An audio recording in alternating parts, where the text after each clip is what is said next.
Pra marrja e shpërblimit të agjërimit të një viti është pasi ka agjëruar muajin e Ramazanit.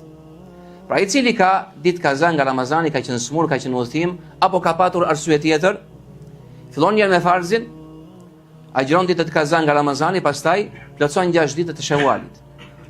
Dikush ka qenë smur dhe gjatë muajit Shawal ka patur arsye, apo duhet të agjerojë Ramazanin sepse nuk e ka agjeruar të plot apo shumicën e tij, dhe kështu i shkon Shawali me agjerimin kaza. Apo arsye tjetër, ka qenë smur gjatë Shawalit. Thonë dietarët se mund t'i agjerosh këto ditë dhe muajin tjetër. Pra nëse ke patur arsye, mund t'i agjerosh dhe muajin tjetër. Jo do të shkoj Shawali kështu me dashje, ti lësh, domethënë agjerimin 6 ditëve kot dhe pastaj të kujtohesh të agjerosh muajin tjetër. Jo.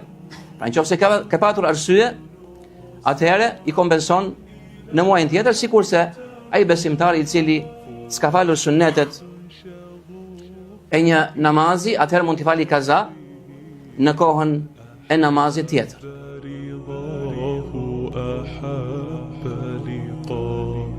يظل يجيب